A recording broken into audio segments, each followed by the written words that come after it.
All right. Welcome. Welcome to the second Middle of Nowhere Entertainment's Potato Aim podcast. My name's Odin's Beard, I'm and BumpyRug. Raveneff. I have no idea if that's going to be the camera angles. Um, so, before we get started, last week we talked about what we wanted to see at E3, what we expected to see. This is going to be what we did, what did come out, what has been shown, and what we were disappointed and pleased with.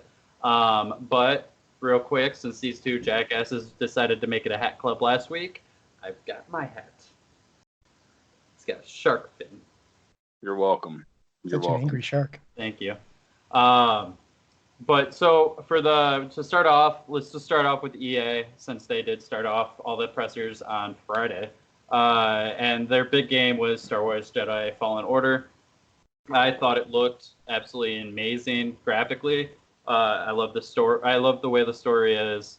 I'd rather it be just with this type of game. I want it to be you're going to be a light Jedi. You're going to be a Jedi. You're not going to be a Sith. You don't have that choice. It's just straightforward. You go this, and I know Pat has something to say about that, and I think Bumpy does too. Go ahead, Pat. Okay, Pat's a so little intoxicated at the moment, so he might be a little slow. I'm good. I was waiting for Bumpy to go ahead of me, but it's all good. Um, as far as Jedi Fallen Order goes, I'm really excited about it. The gameplay looks phenomenal. I am kind of bummed that you can't choose to go light or dark. Like I really love those games where you can kind of choose your own path. That's my only thing about it. Like I mean, I get it. He's a Jedi. The Jedi is the light path, or whatever he is. They keep referring to him as the Jedi. So I kind of get it, I guess. But I would just like more freedom. Games in previous years for other titles have kind of spoiled me. I love going evil. I love going neutral. Good is just too easy. It's too clean. It is too common. I want to kill whoever I want to kill, but I get it. It's a storyline. They go with the Jedi. It is what it is. It looks phenomenal. I will say though, I think the gameplay, I believe it was on Xbox's conference. I was more interested in what they showed during their conference than what I was interested for EA's conference. It's just, I don't know, the gameplay for EA's conference just kind of was stale. It was basic. It felt like it was just early on. I feel like Xbox's conference, they really showed more and kind of went more in depth and was more entertaining. I don't know if they designed it that way or what the deal was, but either way, I'm interested. I'm excited for it, and I think it's going to be an amazing title, an amazing experience, and it looks beautiful. Bumpy? Yeah, no, I was excited and like with Neff here, I wish they would have given you the opportunity to choose between Sith and Jedi. Um, Even if the story comes out and he ends up being a gray Jedi where he isn't with the Jedi code, but he's not with the Sith. Um, I'm hoping that maybe down the line they put out a DLC where it shows the kind of the same story or same events, but if he were to have transitioned over to the Sith. Now I know with the Sith there's a big backstory, the rule of two, all that, yada yada yada. Even if they do to where like halfway through the story, and like in the main story, he runs into a dark Jedi who is like the I guess you'd say like the Padawan to the Sith Master, and he ends up killing him in a fight for the story. Well, if they do a DLC where it splits off of that moment where he's like, you know what, I'm gonna go to the dark side, or for some reason they have a DLC to where he goes up to the dark side, I would be completely cool with that. The gameplay, really wish they would have showed it on a different console than the Xbox. I love my Xbox, but if they would have showed that same game on a different engine, like PC or something, probably would have looked a lot better. I mean, it still looked great. I'm still probably gonna pick it up, but I don't know. Beggars can't be choosers, but it did look good. I like the story. I liked. I can't think of the actor's name, but he's from Shameless, the redheaded kid. Um, I Oh, like he that they played picked him. Deacon Shameless. That was it. Well, and I think he was the Joker in Gotham too, which I heard he did a phenomenal role. I haven't seen much of it, but I'm glad they picked him because he's somebody that a lot of people can be like, oh yeah, I know that guy. And it's weird because usually when you get actors in games, it's not really that great. But with him and another one we'll talk about later, I was okay with it. So yeah, I'm excited for the game. We'll see what EA does. Maybe Mickey Mouse will pull one out of his hat. Did anybody else watching it from I believe it was EA's conference when he was in that like first kind of boss battle? I don't know if it was a mini boss battle or if it was an actual boss battle. I can't quite remember. But Are it you kind talking of about? Oh, sorry. Go ahead. Go ahead. no, go ahead. Like the Were you guy, talking about the dude with the spear? It was like a yeah, two-sided spear. I think he yeah. was just like an elite enemy, like a heavy enemy, because in the cutscene you see another one of those down the line. They actually talked Okay. about it afterwards. He is one of the elite. He's like I can't remember the term they use that they actually are calling them, but he's actually one of the people that actually goes out and hunted the Jedi. A So now, super trooper. yeah, So watching that whole battle scene, I felt like it was kind of very Souls-esque, like from Software-esque almost. Like just watching that scene, watching how they fought and everything, it just kind of really reminded me of those types of games, and I find that really interesting. Um, the way that the battles play out and everything else, like I feel like it's not going to be where you can just run in and guns blazing, balls to the wall, attacking everything. Like I feel like you will be able to an extent, but when it comes to those elites and the bosses, I feel like you're going to have to really kind of play reserved or at least pay attention to what's going on. I feel like it could potentially be unforgiving with just the combat mechanics and everything that I was watching. So that's awesome to me too. Yeah, because I like, know they. Oh, go oh, go ahead, ahead. Brock. No, What you go. like kind of what Pat was saying, like you couldn't just like you see it in the fight. He tries to like force pull him, and the guy kind of like resists and puts a spear into the ground, and then he lets go and just does a nosedive straight to him and ends up hitting him in an attack off of him force pulling. So it's like these guys were trained, and I think he says it, a Jedi. This is what I've been training for. So they're trained to take out Jedi. So I'm sure they have ways around the Force and stuff like that to use it in their favor. And you brought up the force pulls and everything. That was one of the things that I thought was probably the coolest thing, especially when he froze the blaster shot and then pulled the freaking stormtrooper to him, Mhm. just walked him over and stood him right in front of the blaster shot. I lost it. I was dying. I'm just excited. I know they said there were some other force abilities that they didn't show, so I'm excited also to see what other abilities they can do with the force. Did you guys have anything else on Star Wars on Jedi Fallen Order? No. All right. Yeah. I know something that at least me and Bumpy will definitely we could talk about for an entire podcast. Neff, you play the game quite a bit too, but it's not as in depth as me and Bump. Apex Legends came out and they announced their season 2, and they announced Watson, the new character, which I'm going to be a main of because she's more supportive. You She's would. way more supportive, and you know it, and that's what I need to be because you get the kills. I wish she would not have like the pull ability. I think her ult's phenomenal. I mean, drop that down with the Gibraltar, ult hitting you, and then no one can get damaged or your shield gets recharged or whatever. But the whole pull thing, man, it's going to be used for doors. If you see a Watson and you're like pushing her and she runs into a building, if she closed those doors, she's setting up that stupid pole thing. And they never really did a good job of saying like what it exactly does. I know it slows you, and I It think it does like damage. It does does. it do damage? Yep. Okay, so I mean, yeah, if you pair it with a caustic and then another flanking character, like okay, if I don't know, you, me, and Johnson are playing, and he's caustic, and you throw that down, throw two caustic traps on the side of it, and then I jump out of the building, come around, and flank him, it could work, but I feel like it's situational. But then again, a lot of the characters are situational. So One of the things that I did notice that's going to stop people because like we talked about the last episode, where you're just running straight into buildings and everything. That's going to stop them from just opening doors and just busting right through. But also, say you go Octane or even Pathfinder, and you're just running, you've got people chasing you. You come into my building while I'm playing Watson. I have those things set up. They're not paying attention because they're just chasing you. Boom, they're slowed, damaged, and then we just unload on their asses. Uh, yeah, that's something I'm excited for. With the season 2 updates, though, they did announce a ranking system for like a competitive play, which I'm really excited about. I think that's gonna make it a lot better. Like they'll have it. I always bring back because League of Legends has done it for 10 plus years now, that or almost 10 years now. That they can, that it makes it so you're not playing against bots pretty much if you're decent at the damn game, but you're also not playing against freaking gods at the game like King Richard or something. It's going to bring a lot of the sweatier players to competitive, and then it's going to leave the stock game, like the quick play, I guess, if you will, or the regular game. It's going to leave a lot of guys, and I've kind of noticed it too. I don't know if you have, but when we aren't doing the elite queue, there's a lot less players in the regular one that are really aggressive or know the game too well. It's kind of shooting fish in a barrel. They also announced the L Star, which is going to be dropping in care packages, which looks absolutely amazing.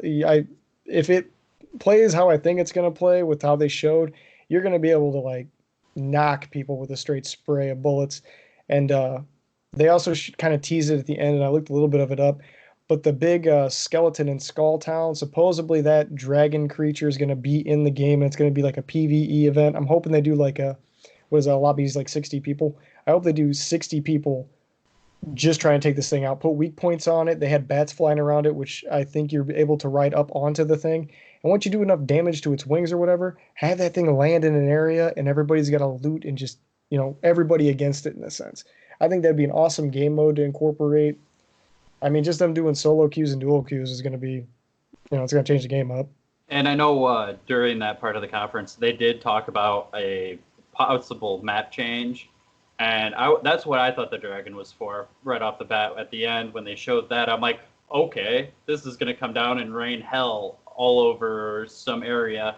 And the two areas that made sense to me was Skulltown and Thunderdome, where it's, I don't know, kids fucking skeleton is or some shit, where it's just like, I'm going to come and pay back and destroy half of this fucking map, and you guys can just figure out the rest. And I'm excited for that because that's something that they needed to do.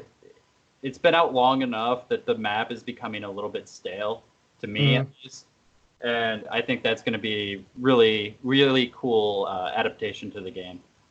They also put in a tweet a couple months ago, maybe a couple weeks ago, I don't remember, that at the end of it, it said, you didn't think Kings Canyon was going to stay the same forever, did you? So I'm guessing they're going to do what Fortnite did, obviously, and they're just going to have the same map. It's just going to change. And I remember seeing a screenshot. It was a really bad screenshot, but it was Skull Town, but it was just covered in like trees and forest area. Even if they do that, I'd be happy with that. Yeah, just change it up a little. Yeah. Or have... See, sorry, go ahead, Matt. I was gonna say, like, maybe I've just been spoiled with the constant updates for Fortnite. I know how a lot of people feel about Fortnite. I enjoy it because I just jump in, play some games of Team Rumble, and then that's it. I go to bed. I work a lot of overtime or whatever when I can, so I don't really have time to jump into a lot of different things. But Fortnite keeps drawing me back because of that, the constant changes that they do. They're adding, they're subtracting. They're making new skins, new emotes that are fun. But also when you land in a certain area or when you land anywhere, it's not always the same chests that pop up all the time. I feel like Apex isn't randomized enough. Like you go to certain areas, there's always going to be like 6 of these chests that are there. And you're going to have a pretty decent idea of what's going to be in them. Because I feel like every time I play, I get the same kind of stuff. It might be lesser quality, it might be a higher quality, but I feel like I'm always finding what is it, Eva 8, whatever that semi-auto drum shotgun is. I find that in the same spots almost every other game, probably. Like in those caps, whatever you want to call them. I find them all the time in the same areas. And that's kind of what gets stale to me because I feel like there's the luck of the draw, the random number generators just aren't that prevalent in this game. And I feel like by them changing up the map, adding new events, things like that, that'll kind of draw me back into it. Because I loved the game when it first came out. I was playing it like crazy on PlayStation 4 and on Xbox One. I won probably my first 2 weeks playing it. I probably won 20, 30 games. And I was like, yeah, this is awesome, And then I just kind of fell off of it. I got on PlayStation 4 the other day. I hit level 10 and I stopped. Like that's where I got back onto it at. And I think I'm higher on Xbox One because I played with you guys a little bit, but it should not keep my interest right now like it was at the beginning when it was fresh and when it was new. So they have to do something. And I think they're going in the right path. I just want to actually see it in action. One of the other Well, things that they did. Oh, go ahead, Brock. well, I was just gonna say, like, he's right with the randomizing. Like, they can make that better because in Fortnite, you open up a chest, you're guaranteed a weapon. Like, there's gonna be a weapon in there. It might not be a great weapon, but I have never opened a chest in Fortnite where there was not a weapon. In Apex, you open up a crate, you might get a thermite and two arc stars. Like, I still can't forget one time when we landed. It was a hot zone when we landed. I opened three crates. One of them had three different stocks in it. Another one had a stock and two barrel stabilizers. Another one had a gray helmet, one arc star, and some I think it was light ammo. I might be wrong on that, but it might have been another barrel stabilizer or something, or it might have been stock or some another gun modification. But I was like, "Are you kidding me? Three crates and I don't have a single weapon." And then we got squad wipe because we had nothing. Uh, One last thing I wanted to hit, and we don't really have to go over this a ton because we don't exactly know what they are. But he did announce that there were going to be, I think he said, 3 new gun mods in the games. Yep. And he said one of them will make one of the guns usable. That's the fucking Mozambique. It's the I fucking guarantee. Mozambique. Everyone Mark my knows words. The mod is going to be for dual Mozambiques. You can dual wield the Oh my Mozambiques. God. Which I'd be cool with. Dude, I would be so happy. The last, You know me. I mean, I've last time gone I put- games where I've carried a fucking Mozambique, and if it either that or if it was just like a mag, dude, I'd be happy because 3 shots on that thing is not enough. Here's where my problem with the Mozambique lies.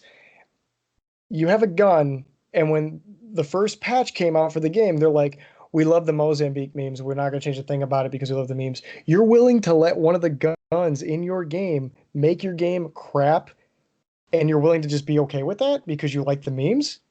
That makes no sense to me as a developer. Like, it's like you have something bad in your game that people are complaining about, and you're like, "Nah, we like the memes, bro."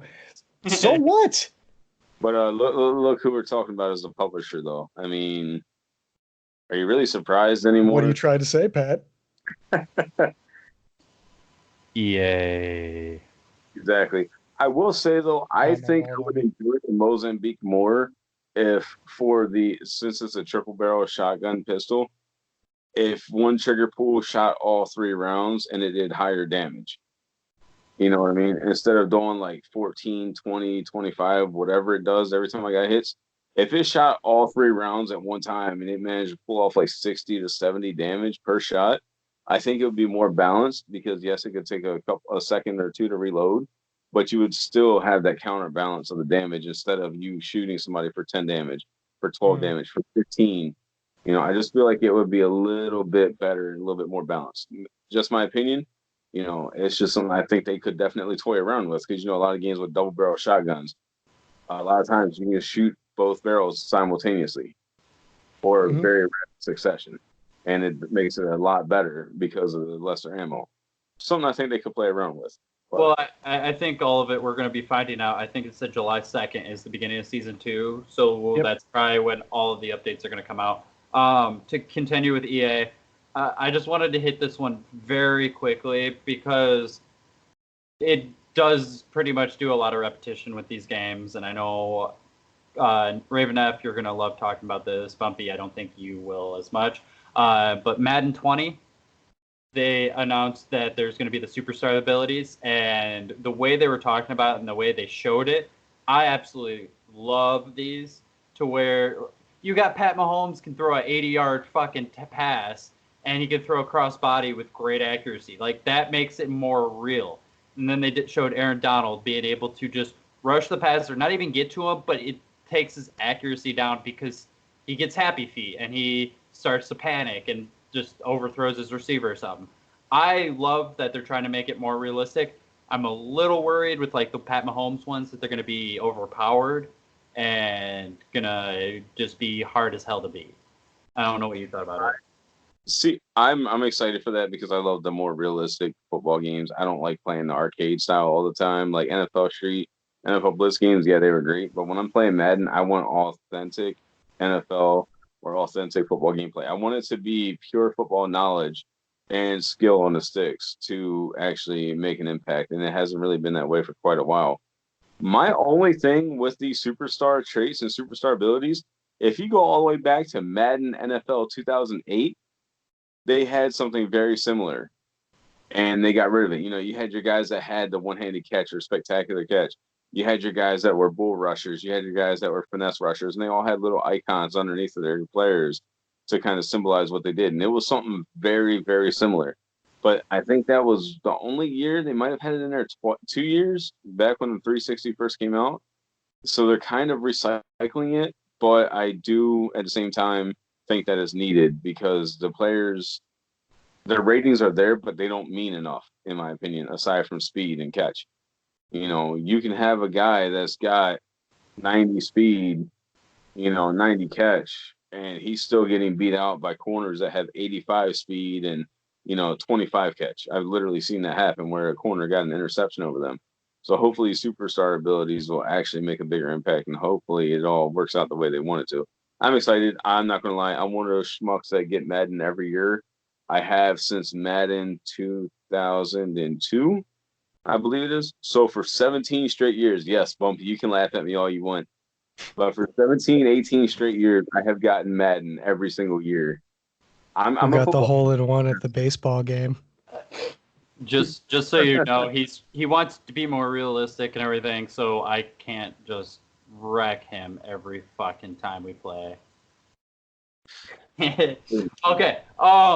Was there anything else that you guys want to hit with EA? What they didn't show, anything like that? I don't know if anybody was expecting like a new Dragon Age game or anything like that. No, my only thing is like I want to get Battlefield 5, and it sounds like they're really dedicated to Battlefield 5 right now, and it looks interesting with a lot of stuff they're adding. I don't know if I'm going to go right out and get it right away. It might be another game that I might wait off until like Black Friday sales this year because I have such a backlog anyway that I want to try to play through between now and then. But from playing the trial on EA Access, I do enjoy it. I think it's a lot of fun. And with what they're going to continue bringing to the game, I think it's just a bright future for it. And I think they're going all in, and which is good. Like I think they need to. It does look really cool, and the Iwo Jima, that looks insane. And I do love how they just keep bringing more different battles of World War II into that game. Bumpy, did you have anything to go along with that? With her? I played Battlefield 5 since release. I like the grand operations. It's like 3 multiplayer games in one, and it has like an escalating story to where if you guys get your asses completely kicked in the first match, you roll into the second one, and it's like, hey, you guys have less respawns now because your army, in a sense, got wiped out. So you don't have as many respawns. It's fun. I mean, it's like Conquest, but like 3 conquests in a row, kind of. Yeah, it's Battlefield. I mean, it's Battlefield. It's what you think it would be. I'd like to see a more modern day Battlefield come out eventually, but it's EA. You kind of you expect the worst and you hope for the best kind of thing. And it's like, oh hey, the last Battlefield it was like World War One. I expect nothing, and I'm still disappointed. Thank you, EA. Like, I remember when Battlefield 1 came out, I was really excited for it. When they redid it after Call of Duty did Infinite Warfare, whatever the hell it was, they're in space and shit, and everyone's like, okay, we have had enough space. So they went back in time, and I'm like, okay, this is cool. And I started playing it, and I'm like, I can't get damn shit with the M1 Grand without a fucking scope with just iron sights on all these fucking. I can't do anything. And your scope is a Campbell soup can like this with a screw like going through it, like right there, and that was it. That's why I would rather do like a more modern one where it's just weapons that aren't futuristic as fuck, where they're shooting laser beams and shit, but they're not old as hell either, to where you can't shoot a damn thing. Battlefield 4. Just have modern known weapons. Have your 1911s, have your UMP-45s, your MP5s, your MP7s, your AK-47s, your M16, your M4. Like there's so many different varieties of weapons that they could work into it and have a good modern game, but they can also work it into the future, at least near future, like the next 10 years away. I mean, we have enough stuff that's in development that we know of that they can factor it in, but still make it realistic. And that's why I like the more modern Battlefield games, because they can kind of go along with current events and things like that. It's just how I feel about it. I enjoy it. I think it's a lot of fun. And that's why I'm excited. This is entirely different developer and everything, but that's why I'm excited for Modern Warfare, the reboot for it, because they're kind of touching on modern situations a little bit. Even if it's not factual, it's still modern things going on. So I Yeah. think that's what Battlefield should do. But Sure. So moving on, let's get into Microsoft. I think that all three of us can do a full episode maybe next week on just consoles and what we know as of now, what we want and all that stuff. So I know that their ridiculously huge reveal was the Scarlet. They did announce a few things about that, but I think we should skip over that until next week, and then we can talk about Scarlet, what we know about PS5 or what we've heard, what we want, and then also the Google Stadia, which I think is going to be pretty cool too. But the first game that I want to talk about is probably my most hyped game, and I was so excited for it after I saw stuff last year, and that was Cyberpunk 2077. That looks fucking nuts, and it looks gory as shit, and you can fucking blades coming out of your arms and body mods like that and shit. The gameplay looked absolutely gorgeous. I'm very excited. And I mean, for a game that's been in development this long, and I just saw gameplay of it maybe like what, half an hour ago when I was looking up stuff. It was about a half hour ago too. And I'm like, you know what? I thought it was gonna be third person. I didn't know it was gonna be first person. And seeing the gameplay, I'm like, you know what? This is pretty sweet. Like a game that's been in development this long, it looks like a game that's been in development that long, which, it looks like every day they've gotten, better and better in development of the game. Having Keanu Reeves come out and then announce that he's in the game, amazing. Like, I don't know anybody that doesn't like Keanu Reeves. Everybody. Yeah. But my favorite thing with that whole thing with Keanu Reeves, so I don't know if anybody's going to touch on it, but the fact that when he came out and stated that it was breathtaking and everything, the guy that yells, "You're breathtaking," you're breathtaking. He's getting the collector's edition for free. Yep. That is phenomenal, man. I absolutely love that. How can you hate Keanu Reeves or CD Projekt Red or anybody else involved with that? Whoever made that decision, like, you've got to love that. And they kept it under wraps. They kept that shit under wraps that Keanu fucking Reeves is gonna be in it. And then all of a sudden they just pull up and it's like screen up and he goes, "We have a city to burn," and it's like, holy shit. And then he comes out and he's like, in this day and age did they get away with not having that leak? Everything gets leaked anymore. I love the fact that he came out and people were cheering so loud. He's like, "Hey, I gotta tell you guys something. Like, let me speak." But I mean, you got a company that everybody loves. You got, a celebrity that everybody's cool with, loves. It's like the perfect package. I mean, even if the gameplay was laggy, buggy at release, people are gonna be like, you know what? All right. And you did say it's been in production for so long. It's still not coming out until April 16th, 2020. So it's still got a little bit more time for them to work out any kinks that they do find, and then we get to fucking play that shit. And see, and that's where I got a little bit of mixed feelings on it, because it's literally going to come out like 6-8 months before the next consoles come out, assuming PS5 or whatever they're going to call it comes out along with Xbox Scarlet. Like, I don't know. I just feel like it would almost have been worth it to push it off until that release date by this point.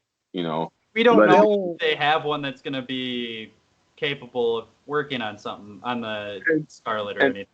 And that's very true. And that's what I'm really hoping for, because they're stating that the Xbox Scarlet is going to be backwards compatible with everything. And again, we'll touch on all this stuff next week. But I'm hoping that with the specs that they've stated, that it'll really be able to push games like Cyberpunk 2077 up above the performance abilities that are going to be on the Xbox One and the PlayStation 4. I'm really hoping that's what's going to happen, because otherwise I feel like for the consoles it's kind of wasted. That's just my opinion from looking at that gameplay and looking at their ray tracing abilities that the PC had on it. From the gameplay that I saw, it looks phenomenal. Like, it makes me want to go out and build a $1,400 PC just to run this thing at the maximum performance that it possibly can, because it looks that phenomenal. And I've never been one to really care about the graphics and the lighting and everything else as long as the story was good. But that game makes me want it. Like yeah, I need it. Like I'm jonesing for that motherfucker right now. And see, I could see them doing something to where like the when the Xbox One came out, I believe it was Battlefield 4 was still kind of a hot commodity because I had buddies who were still on 360 playing it. I got my Xbox One. None of them had Battlefield 4 for Xbox One. So I could see them doing it kind of like that to where, hey, we're going to release it now, but we're going to re-release it when the Xbox Scarlet comes out and just Kind dropping of, it. Like they're going to have titles like that are going to be already made for the Scarlet. I mean, kind of like how PlayStation 3 or PlayStation did it with The Last of Us on PlayStation 3 when the PS4 released, they redid it, which I was fine with. That game, The Last of Us is such a fantastic game. I could play it over and over. And that's what I'm hoping to get out of Cyberpunk 2077. That is one game that I will be picking up day one. I don't get very many games at release anymore because I try to wait for the sales because, adulting sucks. You got bills, priorities. But Cyberpunk 2077, I will be purchasing, and I would love to get the collector's edition for it. So overtime, here I come. Oh yeah, that game. That was probably my favorite game of the entire fucking show. Can't hear a word you're saying without that shark head, bud. Oh, I'm sorry. It was starting to hurt my head, dude. So moving on with Microsoft. I don't know if you guys have a ton to say about this game. I think the graphics looked great, but it was just a cinematic trailer for Elden Ring. I do expect a fantastic story with George R.R. Martin at the helm, and I know Brock. I know exactly what BumpyRug is going to say. It's just going to be a different story, Dark Souls 3. Copy and paste. How many people are going to be upset with with a different story done by George R.R. Martin that has the feel of Dark Souls 3, though? Here's my suggestion to George R.R. Martin. Finish Game of Thrones books, okay? Don't worry about games, nothing else. Finish the goddamn books. Oh, dude. How about that? How about that, okay? Finish the fucking books. How about that? There's way more money in video games right now than books.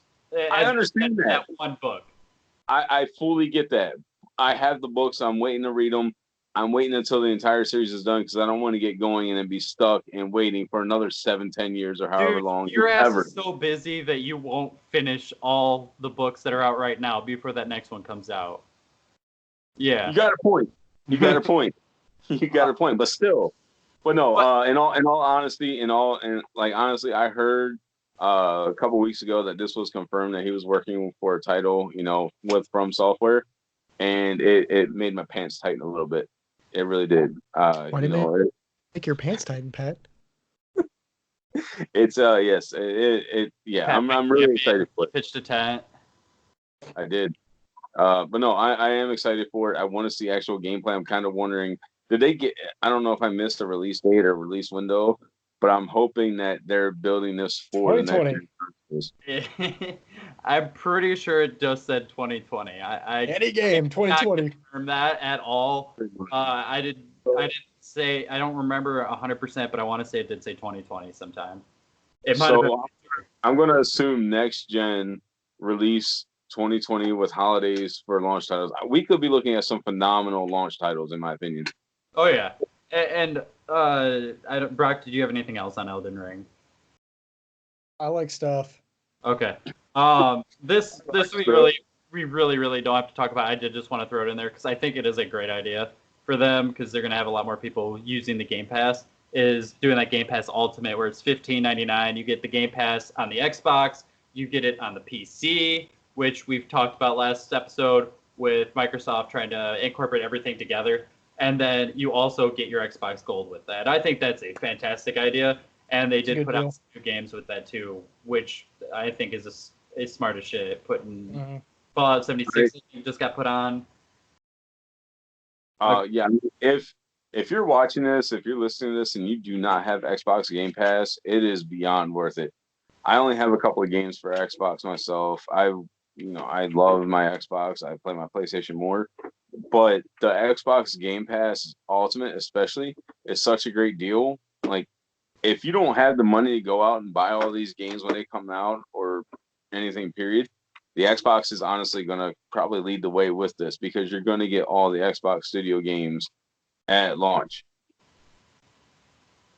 I'll talk about that here in a few minutes because I think there's another development team that is going to be leading the way with that. I'll get to that. I agree, but I mean, as far as the big two consoles go and everything, with the way it's going, Gears, they stated that's going to be accessible on EA Game Pass as soon as it comes. Or EA, holy crap, Xbox Game Pass. My apologies. Have another drink. On Xbox Game Pass, Halo. That's how I've been playing the Halo Master Chief Collection. That's how I played Halo 5 because I didn't have the opportunity really to go out and get all these games for both consoles. That kind of want to. That too. Like it took me so long to really warm up to Xbox this generation. Now I really enjoy my Xbox, but that Game Pass is such a valuable asset that it kind of pulls me towards it. Like I get on there weekly to see, what's on there right now, what's getting ready to leave, what do I want to download and play through before it gets taken off of the Game Pass for those third-party titles and everything else.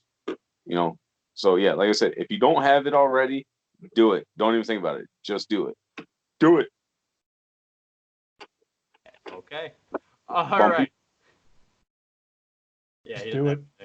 I know Brock Bumpy has a ton to say about this next game that I have written down, and this was probably my third takeaway from this my third favorite game, fourth maybe, because Nintendo did just do their conference today. But I won't even say the title. We were watching this, and I know I was talking to Bumpy about it. We thought there was a new Outlast game, an Outlast 3, and we thought that I'm sitting there. I'm like, wait, Outlast is a big game. It's a great game. Both of them were, but it's weird that they put it on their conference, and then all of a sudden that they zoomed out above, and you see the fucking stick figure. You're like, holy shit, this is a Blair Witch game, and it looks outstanding. It looks scary as fuck. I hope with this too, and I swear to God, you hurt that dog in that game, I'm done. I'm finding you. I'm coming to your house. But I hope that, like, I've seen all the Blair Witch movies. He was just kidding. Please don't sue us. Sue us. Bet. I hope that with this game too, because I think it's set in 1996. I don't know where that corresponds with the movies. I'm guessing it's after the first one, but I've seen all the movies. The new one, but I'm hoping that it does what a lot of the films didn't and explain more about the witch's background, kinda, and like why the forest is always changing. I don't really say it's because the witch is like always changing it, so you can never find your way out, which I'm sure is gonna be a premise of the game too. But I hope along the way they tell a little bit more about the witch's lore. Because think about it, what have the movies been? They go into the woods, they can't get out of the woods, they find a creepy shack, witch kills them. You can't make a long game with that. Like you can't. I mean, you can only run around the woods pissing your pants for so long before you're just like, you know what? I'm checking out. Like it's just I don't know how to say it, I guess, but they need to have more story. Like the dog running around freaking out and shit. Like they could use that as a system of knowing if she's close or not, to where the dog starts freaking out. Okay, don't go over that way because Fido's losing his fucking mind. I don't know. It looked very outlandish to me, or Outlast to me. I'm fine with that. I stream those games. I play those games. I love those games. But don't make it another Outlast. Be different from Outlast. I just gotta say with it, because the Blair Witch Project and everything else, the movies and all that, and that lore is based around where I grew up, like fairly close to my hometown. That explains a lot, actually. My state, doesn't it? Yes. So yeah, I just really a ghost of somebody that got killed by the fucking witch. I just really hope that they follow the lore with such a great story that it is, and not completely butcher it. Like those movies, honestly, for a lot of those around me growing up, granted I was still really young, but it really kind of upset a lot of people that I know, like the older people that I know that kind of knew the story because the movies were such a joke. So I'm hoping that this game really kind of does that lore justice and kind of lives up to everything that was built around that. I got to remind myself about it because I haven't read all the stories and everything in years, probably a good 15, 17 years probably. God, you're But old. I remember covering it. Yeah, I know. I remember covering it in school. Like when I was younger, we did a little project on it for local urban legends and local lore and things like that. And that was one of the biggest ones that a lot of us chose to do. So it's very interesting to me. And like I said, I just hope they don't butcher it, but I will be picking that up as well because it looks phenomenal. The one thing, and I'll do this as our last thing on this game. I'm just so happy that you're not listening to an annoying person, and like in the first one with the chick, just bitching and bitching the entire fucking time. Just put me and my dog out there. That it'll be scary as fuck. Don't put me with somebody annoying as fuck that I just want to blow my brains out. I know watching that first one, there was a somebody came up with a theory, a fan theory, that they actually brought her out there. They were going to kill her anyway. First 10 minutes into the fucking movie, I'm like, I see why. I could not deal with that shit anyway. Yes. I don't fucking blame them. So I feel like you could. Well, just one last thing. You have an opportunity to make the game way scarier than any of the movies. oh I yeah. mean, way scarier, especially if they launched it in like VR down the line. Holy shit, dude! Yes. I'm just gonna throw this one out there. Imagine that in Switch and going to playing that in like the woods or some shit. Yeah. Okay, I'm gonna touch on this real quick. Did you see that bullshit trailer for Resident Evil that they did where they're like, you can play it anywhere, you can take it to a haunted mansion? I'm sorry, I don't feel safe playing it in my own home. I'm not going all the way up to Fuck You Mountain and playing it in a haunted mansion, and especially not with some chick because I know she's gonna lose her shit and that's gonna amp me up. And then I'm gone. I'm kicking her legs out so that I can get away. Bullshit. We're gonna go to fucking do that. Mm-mm. We'll go to the asylum in Rockford. Nope. Here, I got one. There's two other Microsoft games I want to hit on. This first one is just so BumpyRug can freak out. Is Psychonauts 2. I don't know why you think I'd be excited about that. Oh, okay, thank you. And then there. Oh, I'm fucking thrilled. I was about to say after the last episode last week, episode 1, how you're going on about it, you made me interested in it. And I found out that it is on, I believe it is on PlayStation 4. I believe it's on a sale right now. I'm going to have to check that out. Well, So I good. believe they ported it over, so I'm kind of wanting to take a look at it. The graphics I are terrible, but it's so good. See, I don't know a ton about it other than what you said, and just like, okay, full disclosure, I was going to the restroom at that moment, and I heard Zim's voice, the invaders. Mhm. I fucking hurried up, flushed. I just walked out and watched the rest of it, then went back and washed my damn hands because I wanted to see what the hell it was. I have no idea what the story is. It still looked fun as shit and hilarious. It's really like stupid over like shot humor. Like you have a little old guy, I can't remember his name, but he's like in your brain and he like pops out of your ear to give you like tips and advice. And he's like, "Nope, there's no way I'm helping you. There's no way." And then I think his name's Raz, the main character. He holds up like a piece of bacon, and the little old dude like shoots out his ear. He's like, "Is that hickory smoked?" And like, it's just stupid jokes like that that make it enjoyable. It's nostalgic to take me back to the old like kind of platformer games like Banjo Kazooie or like Conker's Bad Fur Day in a sense. Just that kind of 3D platformer type thing. And then the other one, we don't really have to talk about a ton about this. All there was the theatrical cinematic trailer. They didn't show any gameplay or give any type of storyline for us. Shock. But I liked how they led into it though. They came right off the Scarlet, talked about that, and they're like, when we came out with the Xbox 20 years ago, there was one game that defined shooters, and that's exactly what it did. And we're getting another one with this next Xbox with Halo Infinite. I don't know if it's more of the nostalgia factor. Like, no matter what, I'm going to get hyped for Halo until it ends up biting me in the ass, which is done the last 2 times maybe. Master Chief Collection. Yeah, Master Chief and 5. I didn't like either of them. And I'm hoping they've had enough time. They're going to put this on the Scarlet, and it's going to be fantastic. Does 343 still have the rights for it? Yes. Yeah. Ass. See, they what I'm really hoping for is that they go back to the arena, flat out, straight out arena shooter. Get rid of the loadout system for Halo. I still enjoyed Halo 4. I still played the multiplayer for it. I still played the multiplayer for Halo 5, but it wasn't the same. I find myself still going back to Master Chief Collection, playing Halo 2, Halo 3. The loadout just does not work for me with Halo. The same as Gears of War Judgment. To me, that loadout system that they had did not work. That loadout system is designed for Call of Duty, for Battlefield.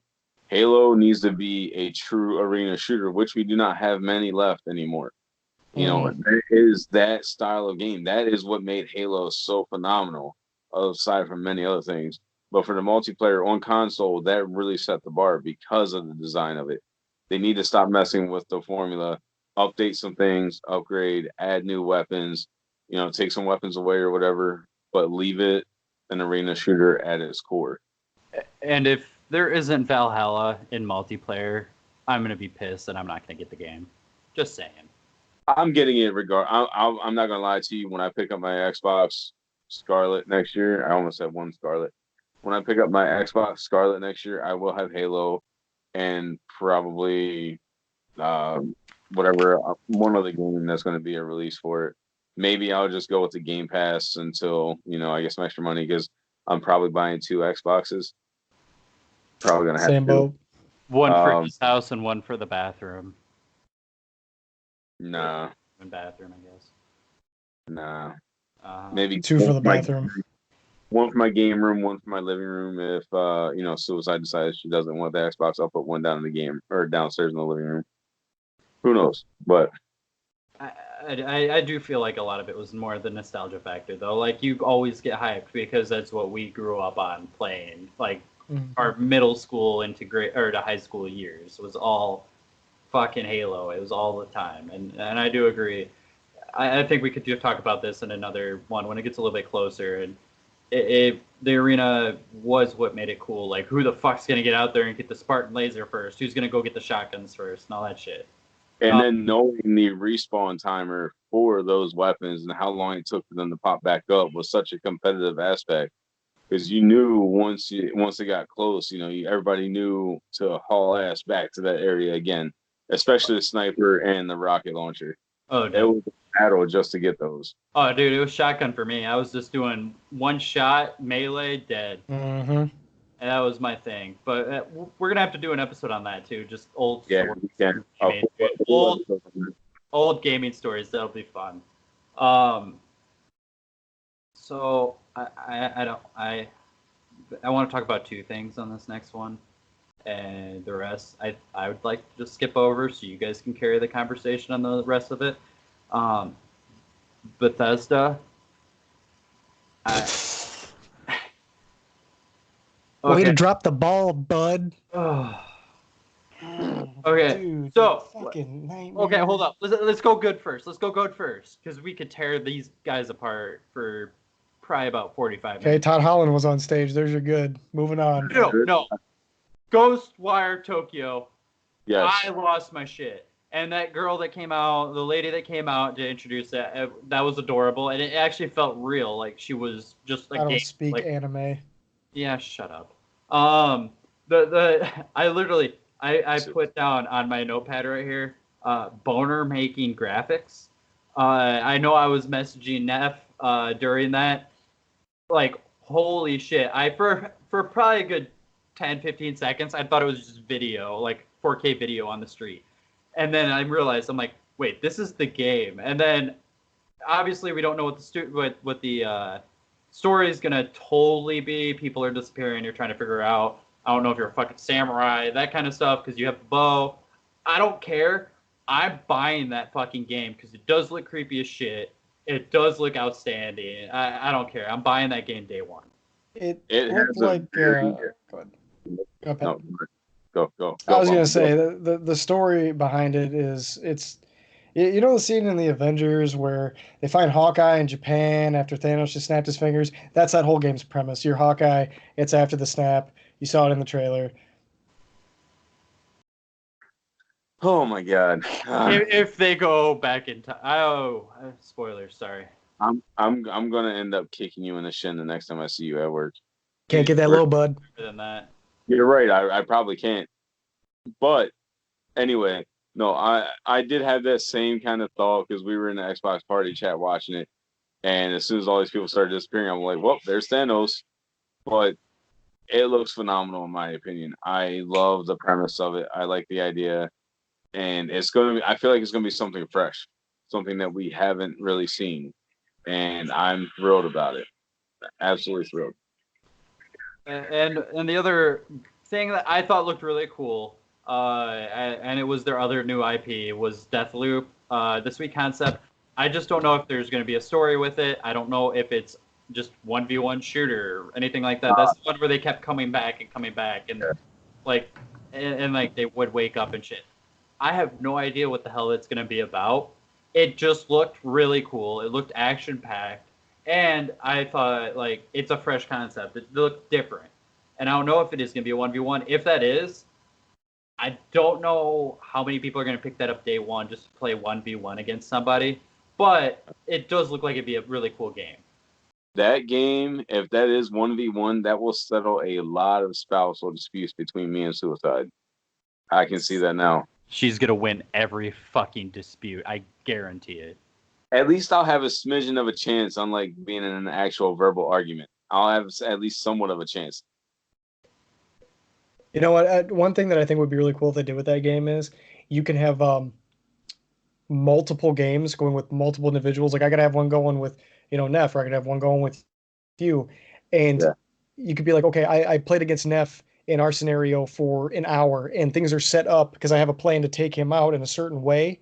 And then he has to jump off. Well, then you get on a day later with me. It's like, oh man, now I got to remember how I set it up to take out, somebody else. Like you just have multiple games with multiple ways that you can take people out with, and you got to kind of keep track of it. Like I think that'd be pretty cool. Yeah, that would be awesome.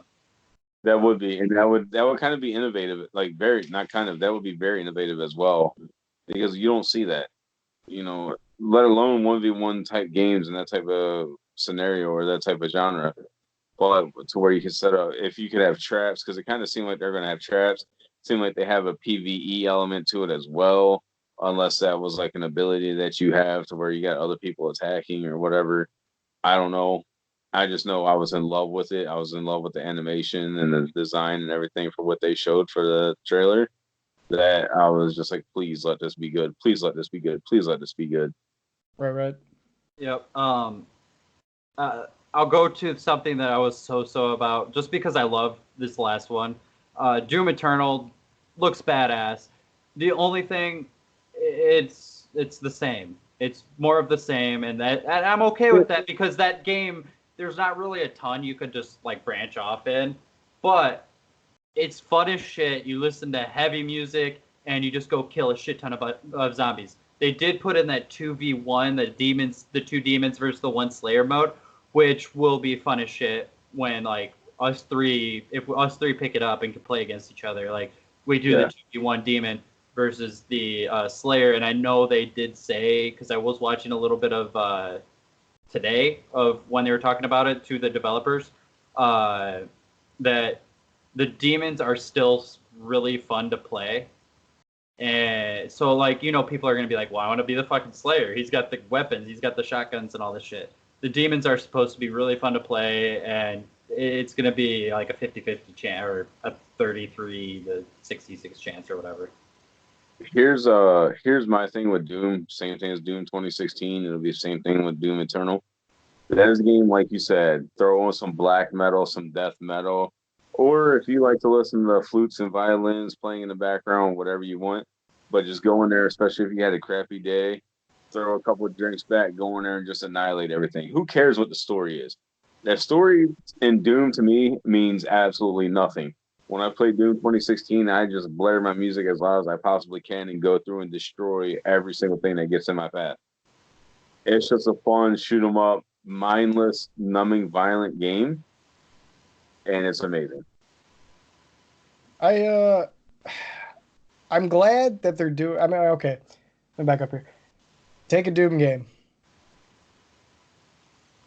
You're fighting demons. You eventually go to hell. You eventually kill the big bad whatever, and then you come back.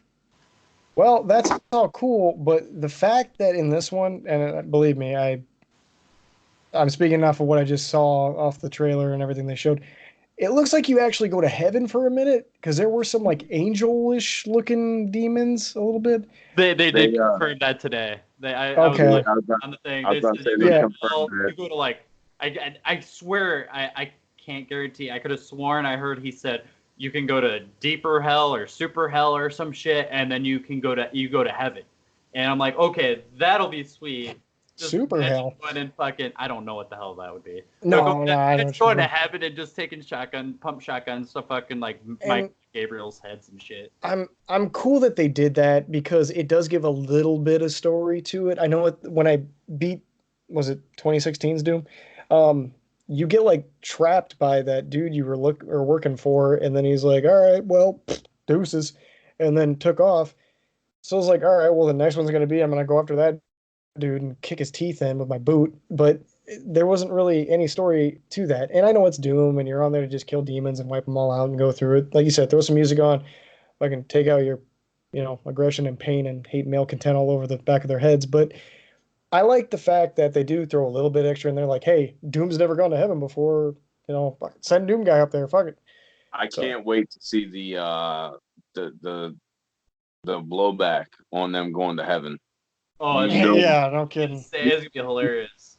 I know the three of us have the same mentality. We're not going to throw that all out there, There's but so many Mormons up here. you know, there's Wait, going to is be that Tom so much of Cruise? that. There's going to be so many things that come out where people are against this, and I don't care. That's just going to make me play even deeper, darker, blacker metal, and just go through and enjoy the scene because it's You, something that we've never really experienced. you see Jeffrey Dahmer just hanging out with angel wings, and he's like, I'm just as surprised as you, bud. All right. Um, Moving on. uh, two of the games they had updates coming out, and other than that, that was pretty much it. It was updates for Fallout 76, which they had new missions, they had dialogue, and they have a battle royale mode. So, to be completely honest with you, I downloaded it today. I haven't played it yet. I was gonna try to play it tomorrow. Um, I it's a battle royale. I think it might be cool in Fortnite or not in Fortnite in fucking Fallout. They both start with F. Um, but that's not gonna save your game. So does diarrhea and donuts. We'll start with the same letter. It's not the same thing. Moving on, anyways. Oh my god. Wow. And then I don't know if either of you really cared about 76. I know when we were watching this, I know Raveneff did say, okay, that looks kind of cool or whatever with just some updates and being able to nuke people and shit. But I do know that you do play ESO still, Elder Scrolls Online. That's just something that they're just going to keep updating, and that's going to be fine. I don't think that's something you put in as one of your main points of your fucking press conference, though. And that might just be me. ESO has, like, when it first came out, it struggled a lot with the server issues and everything. But I've noticed that I'm seeing more and more and more people streaming it, more and more people watching it. And I feel like their downloads and the interest in the game is just consistently growing over time. I was stoked when the game first came out, the whole battling over the kingdom, the top player takes the throne as the king or the queen or whatever. And I feel like it kind of was a letdown, but maybe because I just got irritated and sick and tired of everything at the beginning. But it's definitely making me want to go back and play it again. Like, I'm sitting there watching the gameplay, I'm watching everything for it, and I'm just like, yes, I need to go back and play it. Like, it's drawing me back. It looks interesting again, and the more and more they keep adding to it, I think if they follow like Square Enix is with Final Fantasy 14, where they're continuously upgrading it and updating it and adding more, it could be a viable MMO for another 3-4 years. Let me ask you guys something. Pat kind of touched on what you just said with the ESO like fan base. There are a lot of people that play that game. I played it for a little bit myself. With the Dark Brotherhood DLC came out, I was all over it. But how much of that do you think is because they haven't said anything about Elder Scrolls 6 yet? I could definitely agree because that's kind of going to fill the void. You got Mm-hmm. Skyrim that's been released, I don't know how many times now on every console, every platform that's been out since like 2010, so it's kind of going to fill the void, new content, everything else, kind of continuing lore for the story of Elder Scrolls or whatever. So I do think that's going to be a big reason why, and that's why I said another like 3-4 years because Elder Scrolls 6 was said to be about 4 years out from development or from release last year at E3 2018. So that kind of time frame puts it at release in 2022, which will be 3 years from now. So if they continue to add more content, I think it'll take us right up to Elder Scrolls 6. And the one thing that does have until even when Elder Scrolls 6 comes out, depending on if it has it, is it's not going to have the community that they have, the friendships they built, and that is something that one of those types of games with its all online MMO and everyone's just gonna. That's what's going to keep bringing people back. Their friends, the people that they don't live around that they met, and all that kind of stuff. And you did mention that Elder Scrolls 6, they could have just given an update, and that would have made Bethesda's conference 20 times better. It wouldn't have been absolute dog shit that everyone hates it. Literally, I have not seen one person online, on YouTube, anything, say, oh, I thought Bethesda did great. So, no, they did like shit. They did their conference like shit. There was 2 good games, and then everything else was stuff that we already knew. There was nothing new for like When Evil was in Bethesda, if I remember correctly. Mm. I will look it up real quick while you. Anyway, nothing new on Dishonored. I expected something at least for DLC, some continuation on the Dishonored story, maybe a little hint at continuing it, even if they're branching off different characters or something. Evil Within is Bethesda. Yeah. I was expecting something for that as well. I was expecting to see something more DLC, another Starlight. story. They teased Starlight last year. This year, give us another theatrical trailer. Just give us an update, something, and be like, this will be on next gen. They don't even have to give a release date. Next gen. That's all you need to know, and everyone would have been a lot happier. And I think Bethesda really just shit the bed on this one. I like I said, I'm super stoked for the Deathloop and Ghostwire Tokyo. I really want to know more about Deathloop. Doom Eternal, it's gonna be badass, and that's all you really need to fucking know. One last thing about Bethesda. Don't make one of your main focal points a fucking mobile game. Nobody cares about how Blades is doing. Nobody cares. The people that are playing it are playing it, and they're paying their microtransactions on your game. You're getting your money. Nobody at E3 cares about a mobile game. I'm sorry, they don't. Take it off. It's whatever. That was a lot. That was a couple conferences. They put a lot into some mobile games and stuff, and that surprised me a little bit. Let's move on to some happy notes. Ubisoft. And I want to lead off with probably my second favorite. It's right there. I think it's 1A, 1B with fucking Cyberpunk 2077. Watch Dogs Legion. I put fuck yes in my notes. I don't know. You guys got it. You do not want to play this game. Are you fucking kidding me? Here's my thing with it. I have never played, any of those games, and I have nothing against the game. I've heard like when the first one came out, there was a lot of backlash because it was like buggy and stuff like that. That's fine. Yeah, I just don't. I saw it. It didn't interest me in any way, shape, or form. So my opinion is that I really don't have one, and my opinion doesn't really matter because I never played it. So it's just not for me. It's one of those games that I like Fortnite. I don't hate it, just not for me. I played the first a little bit, and it was buggy as shit. And I'm like, yep, not getting the second. And then I heard the second was better. This looks absolutely insane with all the different characters that you could play and recruiting and everything. And I know I talked about it with Raveneff about being able to, like, he was talking about the different people you can recruit and everything. I love the old school, like, 50s, 60s, 40s even gangsters, especially British gangsters. And how, like, my squad is going to probably have, like, 4 of them. At least one is going to be the leader for sure. I absolutely love the little old lady in the trailer. That was pretty funny. Walking around holding the gun down at the hips, the way she climbed over the wall or whatever it was, And in the way she goes up to the dude, taps him on the shoulder, he turns around and she shoots him point blank in the face with what looked to be a Desert Eagle 50 cal. I'm like, that little old lady's a badass, man. Just straight walked up to that dude and executed him. But the fact, yes, that you can have it said no, it said that you can play as any NPC. You can recruit anybody. So there is no true NPC in this game. Like that just makes the game phenomenal. And the fact that it's permadeath, so if they have any skills and abilities and everything that they upgrade, which I know we were looking at, you got a hacker, soldiers, whatever the classes are, that to me is phenomenal. And if you get attached to one character just the way they are with their dialogue, their animations and everything, it's going to make you play much differently than when the other two. Because in the first and second one, I run and gunned a lot. I played stealthy a lot, but I just enjoyed running right up to people and killing them, just slaughtering them.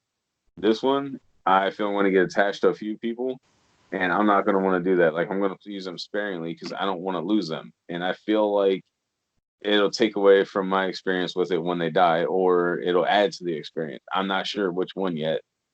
But if they downgrade this game like they did the first one, I will be incredibly disappointed, incredibly upset. And that was the main thing with the first one to me. I didn't really experience bugs, but it was so greatly downgraded, it was upsetting. All right. Let's try to roll through these a little bit quicker just because we're already an hour and 6 minutes in. And we got the rest of Ubisoft, Square Enix, and I know we did want to hit on Nintendo. The last thing I did want to say about Legion, I really do think that people in the U.S. around us, I guarantee there's going to be somebody that gets pissed off because they're getting in the wrong side of the fucking cars and they don't understand what's wrong. And they're like, why didn't you make it for us? It's like, no, this is going to be fucking real. It's fucking England. It's in London. Like, they're going to get in on the right side of the car. They had a bunch of games come out, though. They announced Gods and Monsters. It looks like Zelda, but with Greek mythology. Other than that, it looks awesome. Ghost Recon Breakpoint, bringing John Bernthal with his little pupper. That looks fantastic. It just looks extremely fun. I know you're going against some new opponents and stuff like that. It's going to be a blast. I know I played that a ton with you, Bumpy, the first one. One thing I was not really all that thrilled about is the Rainbow Six Quarantine, or whatever it's called. Come on, man. It's going to be a co-op zombie shooter. We all know exactly what it is. They're like, oh, it's a virus. What do you think it's going to be? We know. Exactly why I'm not stoked for it. Rainbow Six, since the very first one, back when I believe it was Nintendo 64, was all about terrorists, was about, saving hostages and everything else. Rainbow Six Vegas. Terrorists? I just shut up. You don't know it could have been a terrorist virus that set off. Are you stereotyping zombies now, Pat? You know what? Fuck you both, okay? I'm just saying, from the very beginning of the series, like the adding in the infected, the zombies, whatever, we have a ton of those games already. Why do we need it in Rainbow Six? We had the special event for it. That's perfectly fine. Why does it need to be a full-fledged thing? I don't understand. It's a full game, and you're gonna have to fucking buy. I think it's because of how successful that event was, and I played the event. It was fun. It really was. Do we need a full game of it? Probably not. If we had a DLC with like 3, 4, 5 different maps of it, okay, cool. I'll take it. I'll spend $15-$10 on it, whatever. But full game, I get your point. Yeah, it's just it's as a big time Rainbow Six fan as I have been, I'm very let down by that. Other than those, there were 2 other games that they did announce, and one was Roller Champions. That's amazing. Yeah, it looks insane. Like, I know we were texting each other during that, Bumpy. You're like, dude, this looks like roller derby mixed with Rocket League, and that's exactly what it looked like. Mm-hmm.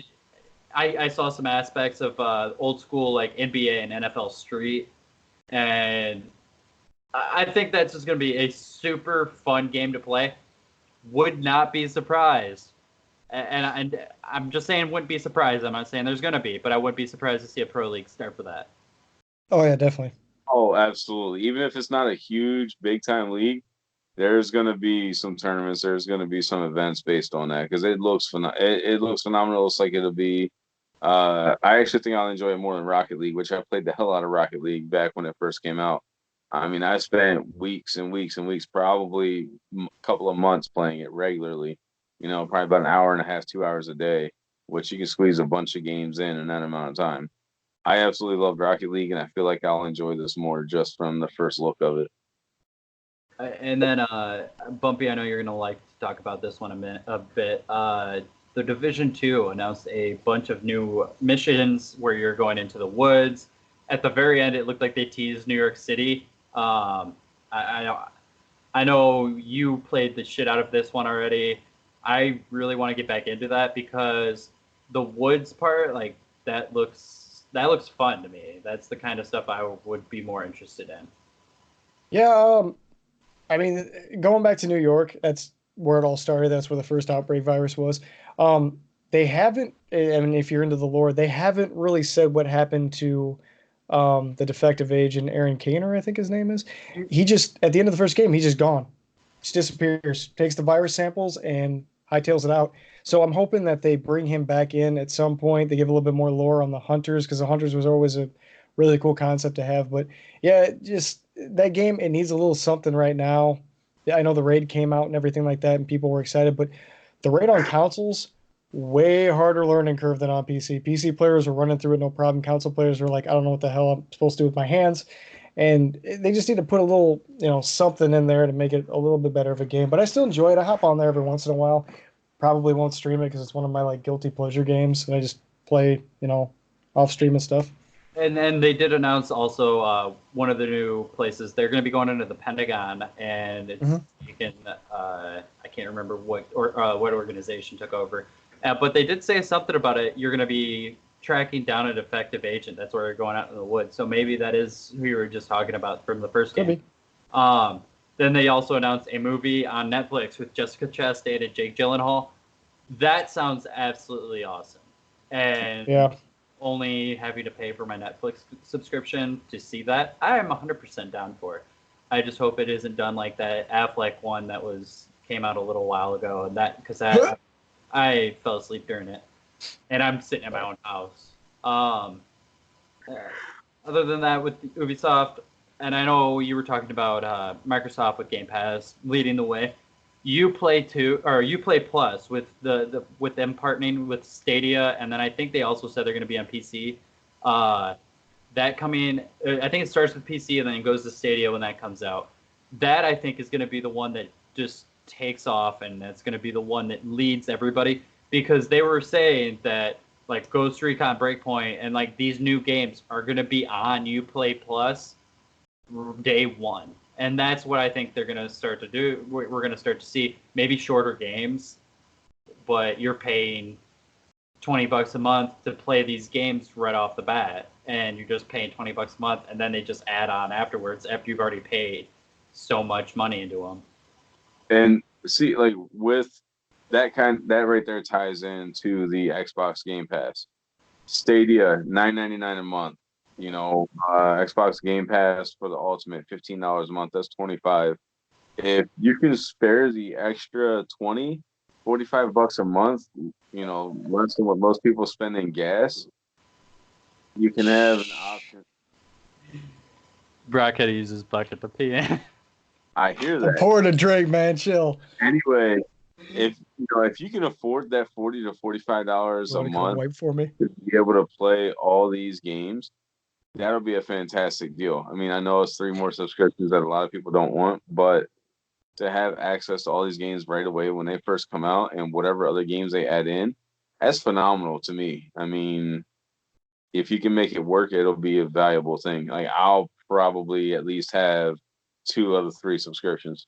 And depending on how much Stadia is, that might be worth just a fucking $9.99 a month. $9.99 a month. $9.99 a month. That could be just worth it right there, just to get the Stadia just play your Ubisoft games on that only because you're going to get them all the time. Let's move on to Square Enix. I know they came out and they showed more stuff about the Final Fantasy 7 and 8 remakes and remasters. Those look absolutely stunning. like I said, I believe I said on the first one, 15 was my first Final Fantasy game, and I definitely am going to be paying to get these and get the remastered ones that have come out and all this stuff, just because I do want to go back and play these games that I did miss growing up. I don't know if either of you really have anything to say about the Final Fantasy. It's up to you guys. Square Remake Enix looks good. falls deep for Final Fantasy. Yeah, they Everything did. that they're doing, Final Fantasy, holy crap! Final Fantasy 7 remake, Final Fantasy 8 remaster, Final Fantasy 14 DLC or expansion, whatever you want to call it, for the online, and the other. I counted. I think I counted like 6 different announcements for Final Fantasy, or 6 different things that they showed for Final Fantasy. Holy crap! But it's got the audience, and they're doing with Final Fantasy 14, like I had mentioned with Elder Scrolls Online. They're continuously adding content, and they're keeping their players happy, and they're continuing to build the crowd, or at least maintain the crowd that they have, which is phenomenal.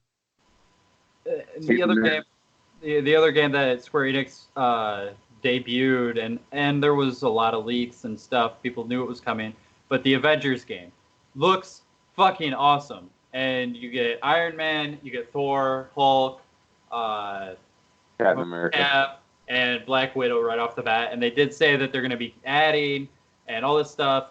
And I know At no additional cost.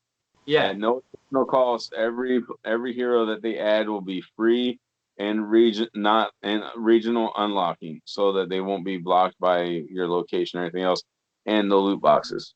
And the other thing that they did tease right at the very end was Hank Pym as Ant-Man, which a lot of people are going to be thrown off by if they just watch the movies. And It's Hank not Pym. Scott though. Yeah, Scott's the original. It's but not Scott. Scott Lang is Ant-Man. No, Hank Pym is the original Ant-Man, and it's always been that way. And you're going to learn to love it now. The other thing I had written down for Square Enix, because I didn't write a ton down, a lot of it was Final Fantasy related, and then Avengers was the thing that I was sitting there waiting for the entire show. They did give an early January release date to Kingdom Hearts 3. And I don't know if either of you really are obsessed with that. I know Kingdom Hearts 3 DLC. Oh, that's what I was that just the DLC? I wasn't paying attention that much. Forehead. I got a big one. It's a 5-head, dude.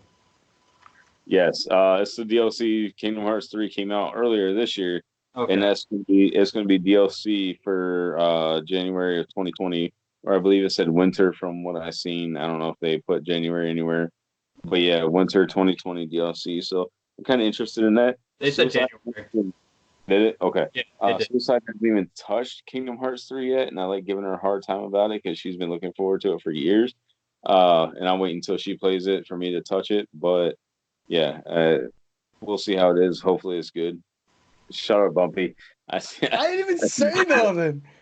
I was the one with the freaking giant eyes too. He had that smirk. Did I miss anything from Square Enix, guys, that you guys wanted to hit on quickly? Not really. Pretty much the entire I like stuff. Let's move on to Nintendo. I think as a whole, Nintendo They won E3 for 2 straight years have won E3. I think that's 2 straight that they've won. I gotta say it. I don't know if both of you saw it. Diddy Kong and Donkey Kong and King K. Rool.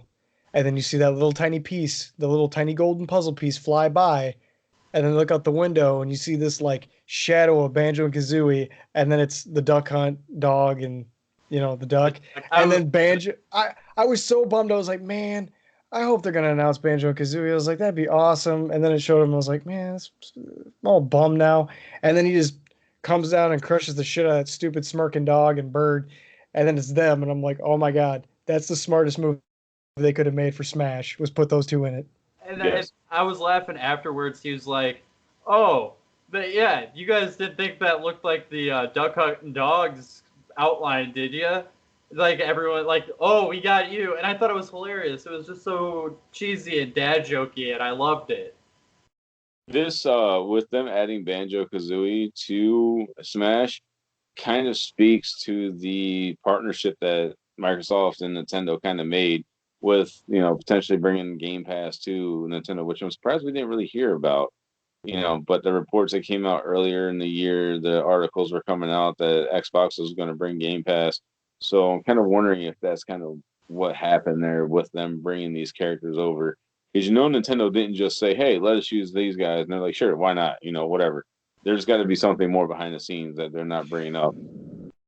Which is a kind of a big move for Microsoft because them acquiring Rare and all of its products. Like one, I think we should see a Conker's game come back. Like I loved Bad Fur Day, it was hilarious. They do another one, it's gonna sell just as well. But Microsoft might not want to like kind of mess up, their kind of image because Conker was kind of risky. But for them to be like, hey Nintendo, here's one of our characters. Like they could do that with us. Be like, could you imagine if you saw Master Chief in a fucking Super Smash Brothers game? Mm-hmm. I just pictured him shooting Pikachu in the head with a BR and blowing just plasma grenade right in fucking Mario's head. Could you imagine playing Master Chief Collection on the go? Like even just Halo 1, 2, or 3, just play it on the go. Right, so you don't have to shit talk people in the party. You can do it in real life. Yeah. Exactly. It's just I don't know. I really feel like there's got to be more to that whole thing than what it actually was. There was a bunch of other stuff they did announce. I'm going to name a few. These ones we don't really have to talk about because I do know there's a few that we want to talk about. We're already an hour 20 minutes in. I said that twice now with the thing. And we could still go on for another hour and 20. We definitely could, but I have to work in the morning. So Luigi's Mansion 3 came out. That looks hilarious. Gooigi. I think that's one of the coolest things that I saw. That and for me, when he like straight Hulk smashed that ghost like Hulk did to Loki in the first Avengers movie, dude, I was losing my mind. My mind went to fucking Bam Bam from the Flintstones, where he just takes somebody by the legs and just flip them back. Then they announced there's a Dark Crystal Tactical, and that being linked with the movie, I thought that was really cool. They did announce The Witcher 3 is going to be on the Switch in 2019. They did have we hit it on it already. They put I didn't even see what all the titles were, but a ton of Resident Evil titles are going to be on the Switch. It's all the way up to 6, I believe. They added 5 and 6. I think they already had the originals, and then they just added Resident Evil 5 and Resident Evil 6. So that whole thing was kind of confusing to me. Just to know they're putting 5 and 6. Yeah. There were some other games. They announced Ultimate Alliance 3. I love that's going to be coming out in fall 2019. It looks like it has more characters. I myself loved the first 2 games. You just have to have your friends to be able to play them with you. Contra, I saw that. Awesome. I messaged that in your guys. I actually saw gameplay. They showed gameplay after they showed gameplay of Pokemon. That looks so fucking fun. And it's up to 4 people co-op. And I think that game's gonna be a blast. I was watching. I'm not gonna name the group or the the organization that I was watching it through, but everybody on there was kind of complaining about it. Said that they didn't like it. Said that it looked terrible. That was easily the worst game at E3. And I was like, everybody's got their own opinions, but I thought it looked like it was going to be a blast. It doesn't have to be the highest quality game. Like it's one of those where with that 4-player co-op, if we all had a Switch and then got like Foxy Morningwood to get his Switch and get it on there, that would be phenomenal to play. Like I just feel like it would be a ton of fun. It's just one of those games you grab a bunch of friends and you just go ham. Oh, definitely. One other game that I want to hit super quick because it's so dumb, but I absolutely love these type of games. Mario and Sonic Olympic Games, November 2019. I love they had the old school where it was like real people, actual Olympic Games. I loved those. I used to destroy my brothers in them, and it's just sitting there button mashing like crazy and everything. I had a blast doing those games, and this I'm gonna do this one too because it's gonna be a lot of fun. Let's hit a couple games that I know we are gonna want to talk about it for a little bit. So they announced Legends of Zelda: Link Awakening is gonna be up there, and they updated graphics and map building. Yeah, the dungeon building. Yeah, I remember the first Game Boy Advance game I ever got was Link's Awakening, and I absolutely love that game. I was young and stupid, back when I got it, so I couldn't really figure out a whole lot of the items and stuff like that. But I'm still young and stupid. But I like it because it's a good art style. It's a fresh look on it. Usually when you hear like they're going to remake a Legend of Zelda, you're like, because you think it's just going to be copy and paste. With them doing the dungeon thing, they kind of did like a little Mario Maker kind of deal, Mm-hmm. and Yep. I like that because hopefully your friends can make a dungeon, you could import it, play it, whatever. But the art style, it's cartoony, it's fun, it's bright. It's going to be a good game. It's one of those games where, like, I feel like I would just come home after work, lay in bed after the second shift, sit there and play it until I'm ready to fall asleep. Where you can just kick back, relax. You don't have to be up in a serious position. You don't have to pay crazy close attention to what's going on. You just run through, have fun, kill some creatures, find some gems, and just enjoy playing games, especially a classic like Legend of Zelda, especially Link's Awakening. To me, I think it's the perfect one for them to go back and redo, since it's not new, but it was around the time, like you said, where we were younger. It's that nostalgia factor where it's just that perfect time frame, in my opinion. And so I think For it's a newer excellent. generation. Yeah. Yeah. Another game that I wanted to hit, we could just hit this one briefly even. Fire Emblem Three Houses. Oh, yes. Yeah, I know you guys got I'm so excited. happy. Like I said, like I did with Final Fantasy, I've never played a Fire Emblem game. I've always thought they looked absolutely gorgeous. Obviously I haven't had the system to play it. My favorite thing about that was Bumpy goes, I just want my Fire Emblem. And then literally Yep, like 2 seconds after later. he sent the text message, it goes into Fire Emblem. I'm like, well, there's your Fire Emblem. It was just fantastic. It looks absolutely gorgeous. I 100% think that game looks awesome. It's like you're playing a fucking anime. I'm gonna skip this one for now because we're gonna talk about that one for a minute. Bumpy, would you like to talk about Animal Crossing? I'm excited they finally announced it. If you've played the mobile version where it's like Animal Crossing, camp or park or whatever, it's kind of the same thing with a campsite. I like it that they're doing the outside thing with like a tent. You don't have a house now. That raccoon still wants my money, which that'll never end with those games. The fact that you can have like a shit ton of people, not just 4, but you can have like 8 in your area at once is kind of cool. I wish they would have shown more of like the town, like the main hub that you get with all the stores and everything. They showed a little bit of it. It's not bad. I like that you have to craft things and it makes you more, you have to build more stuff instead of just like, hey, here's my house. I got to pay it off to get a bigger house. Hey, I collected all this junk. I'm just going to throw it wherever. Well, now you can put it outside your house. You can make it more relevant. It's going to be a good game. It's going to be one that me and my wife are going to sit down and play. We both love Animal Crossing. We play it on our DSs still, New Leaf all the time. It's going to be a fun game. It's going to be a fun game for when our daughter gets older. That's probably going to be one when she, is old enough that she can jump on and play as, one of her first video games. So One of the things I think I think I heard correctly, is that you craft your tools. So like your Mhm. tools can wear and tear and break down and things like that over time if you're using them, or if you don't craft them well, or whatever the whole thing was. I thought that was pretty sweet and Mhm. pretty kind of in-depth thing to do with it. So I I know. am looking forward to it, and that does make me want to switch as well, along with everything else that we saw today. Honestly, that Yeah, makes me switch because, again, that's a game that I can just kick back, relax, and enjoy gaming and not take it seriously. there really wasn't one game in Nintendo I was just like, I don't care about that. Like, Mhm. even if it was just for the art style, I was like, that looks really good. Um, at the very end, they did announce Legend of Zelda Breath of the Wild sequel is in development.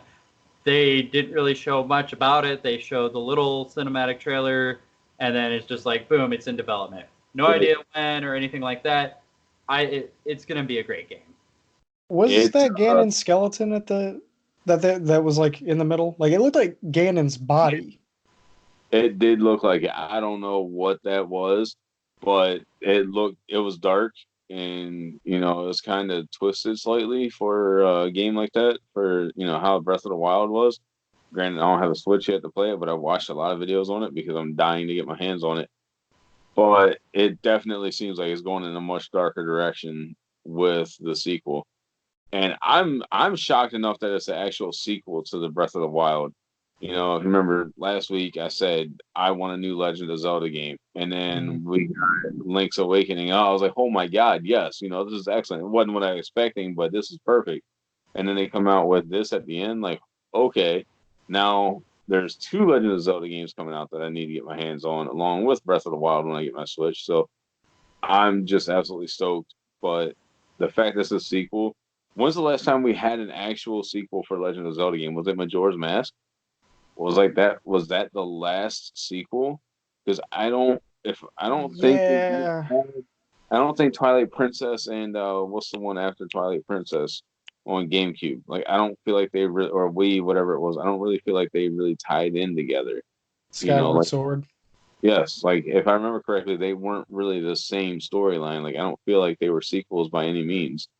They were like entirely different games. So I just feel like it's been forever since we've had a proper sequel for a Legend of Zelda game, and I'm stoked about it. I think it's perfect. I think it's awesome, and now I'm even more excited. You You want to had try to go?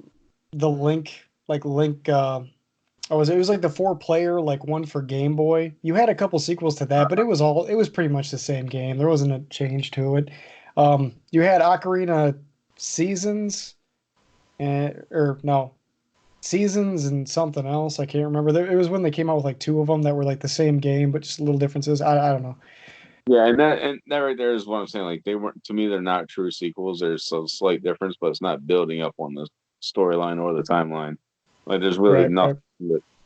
to it. Now I know we didn't hit all the games. I know there were some other smaller ones that are or newer ones that I thought looked really cool. Astral Chain, Empire of Sin, The Sinking City. I thought those looked all looked gorgeous games and really interesting. But we've gone an hour and a half, and we still have to hit this one. And I know we're going to talk about this one for a minute. Pokemon Sword and Shield. And Pokemon, what's that? huh? Pokemon, what's that? It's Phenomenal. I I can't wait for I what? yeah, all the details that are coming out about it, Hunter. everything else is just yeah, it just looks excellent. I don't there's nothing else that you can say other than this game is going to be that modern Pokemon game that I think we've all been wanting for a long time. When you think back to the old Game Boy Color games that we had growing up, it's going to fill that kind of void, and with the multiplayer aspect, the raids and everything else that they're adding to it and whatnot. It's yeah, I can't wait. And I want to know because when they went to do, because we all watched the gameplay, when they went to go do the raid, you saw that character. So I want to know, like we talked about in text and everything, if I'm gonna be able to go in a game with you and we're just all gonna be able to walk around through this map together. Like that to me would be really cool in a different aspect. That's kind of what it seemed. Real quick story when they were doing the gameplay and the guy was walking. He walked right past the haunter, and I text. I think I texted that bastard better go back for that fucking haunter. Or I'm gonna be pissed.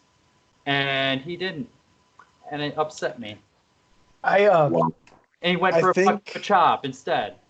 I think that you are going to be able to add your friends to your game because he was actually playing with the guy next to him on the couch that was like, "Oh, I'm playing as this character that's right next to you," and then he actually ran up to him, gave him an item. But I also think that if you don't have buddies on, like Neff, if you're just playing by yourself one night, me and Austin aren't on, you can go to those raids and it might autofill, like it might just find somebody else or three other people, throw them in there. I like the raid system. I didn't think I was going to because and the reason why I like it is because Steelix. They showed a Steelix in the raid. It is kind of hard to get a Steelix. You got to get an Onyx, get Steel Coat, and you got to trade them. That's how you get it. Or you can go to the raid, beat a Steelix, and then you get a chance to capture one. It makes the system way easier. So I'm thrilled about that. I'm thrilled that they got Pokemon Bank, which I use all the time. I have tons of Pokemon in the Pokemon Bank. They're putting that into Pokemon Home, and then you can take all your Pokemon and put it into the game. It's gonna be great because now I can take all the work that I've done over the years since '95 when it came out and put it into a modern game in you know 2019. So I can't wait to see how challenging those raids are going to be though, you know that Steelix is going to be a complete bastard to defeat. And I'm kind of wondering, are the raids going to be scaled based on your level? Or are they going to be scaled based on the area, the location? Like, what's it like? How exactly are they going to do these raids? Might be like a group kind of thing. Like they take everybody's like Pokemon and they kind of put it together and you get like a total level or number. Nice Right. pussy, Austin. This is gonna Anyways, but hits just because fucking hairless cat decided he wanted to jump up on me. And eye daubers. But I also noticed like when he was like in one area, you were getting like level fives and level six Pokemon, and then he was going like just down the road, walked into the Machoke, and it was level 26. So that means that there's not really areas per level. It's just like, hey, here's a stronger Pokemon. I kind of want him. Run into him. Oh shit, this guy's a way higher level than I'm supposed to be dealing with. But it makes sense because it's a stronger evolved Pokemon. So Right. and I know I was laughing. They hopped on the bike, bringing the bike back from. I think they brought that back the last game, mhm. and he hops on the bike. I just started laughing. I'm like, it has fucking pegs.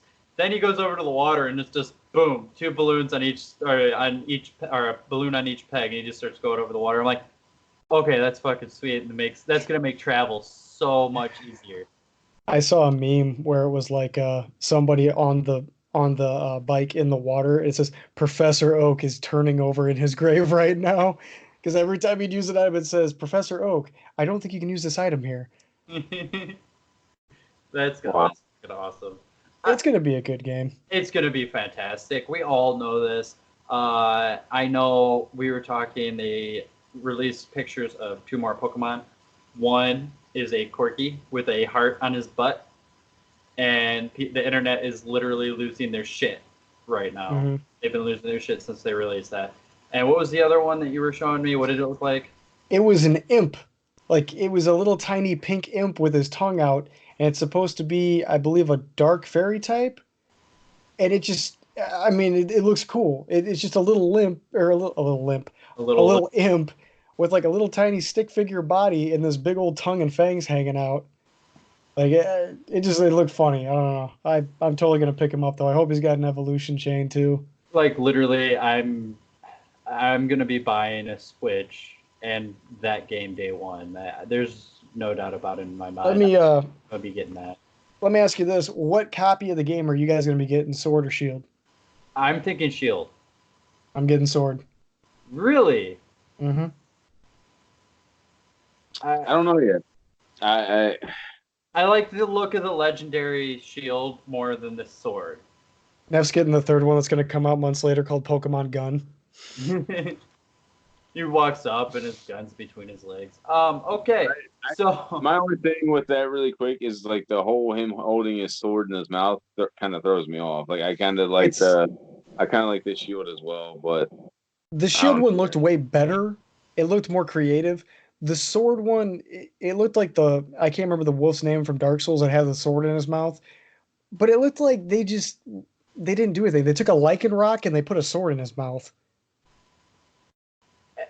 then why do you want sword? Um, Only because I figured that one of you guys would probably get shield, and if they do what they've done in the past with Pokemon games, like you can only catch certain Pokemon in shield and you can only catch certain Pokemon in sword, and then the trade overs and everything like that. So if they have that, that way we have a connective way to, you know, get the right Pokemon. Yeah, that does make a lot of sense. I'll take one for the team, guys. Don't worry about it. I Thank, got you. thank you.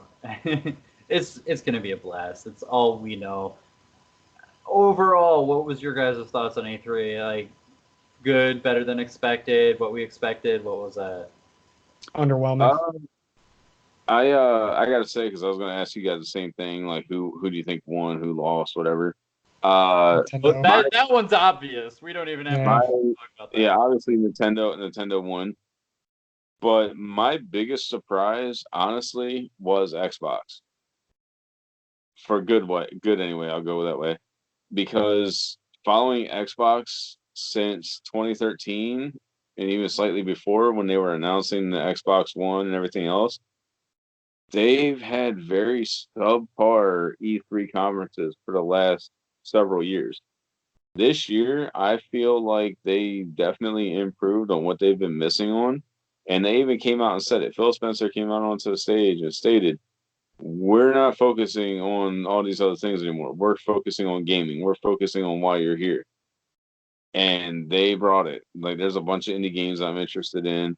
I'm still waiting to see more of what they're going to release for the next gen. I think they did very well. I give them, probably give them a B plus. I give Nintendo an A. And then my biggest surprise for negative is definitely Bethesda.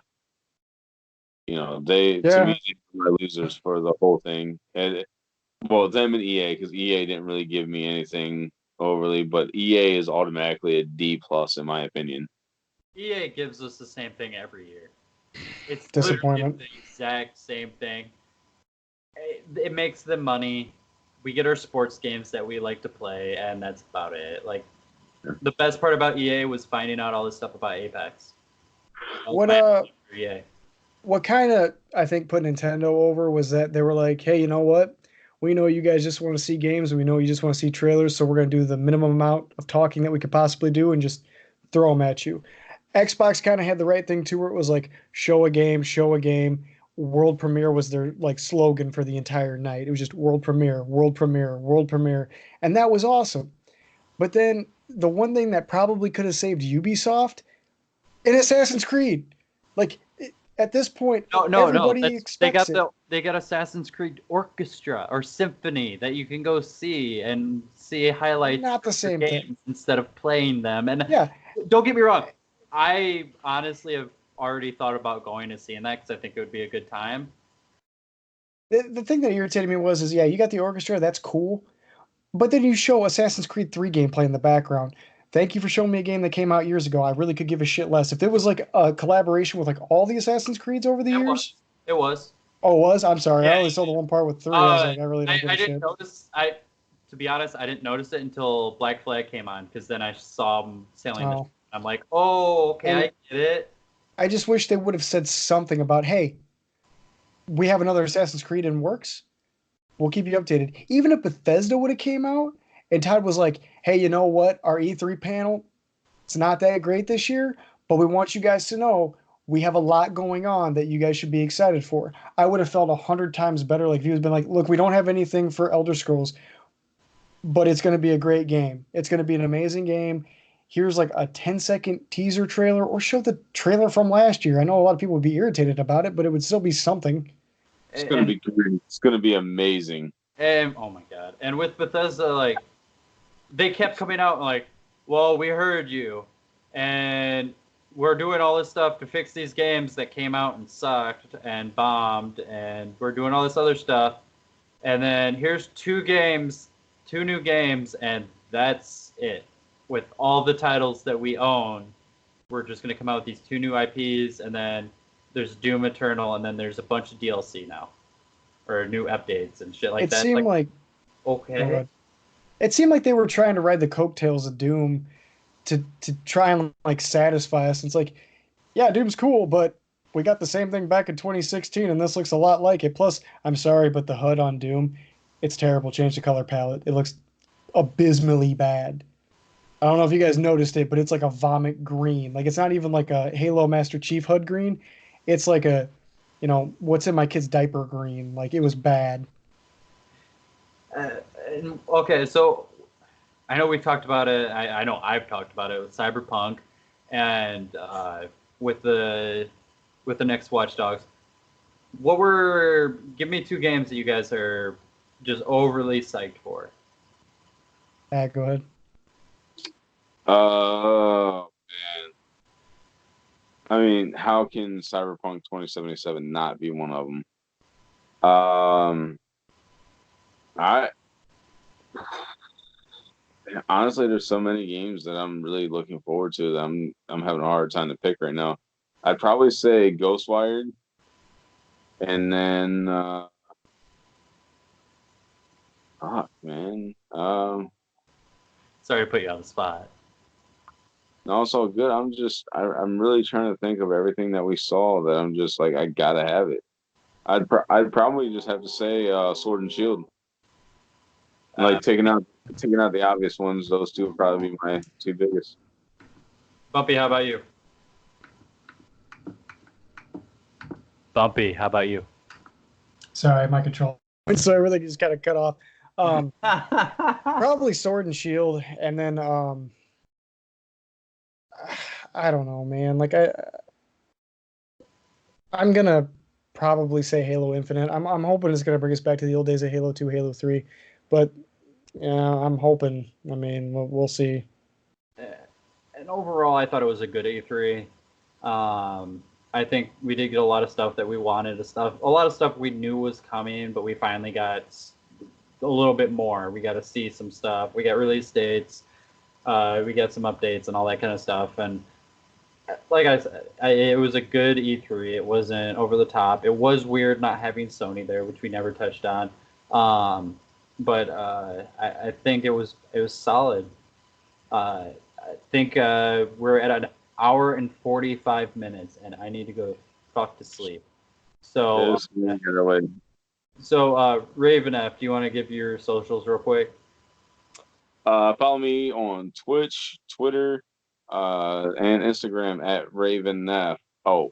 Twitch and Instagram, Twitter and Instagram are Raveneff0_O. I really got to update those and get rid of those three characters. Might as well have an XX at the beginning and end. No. You got to put TTV.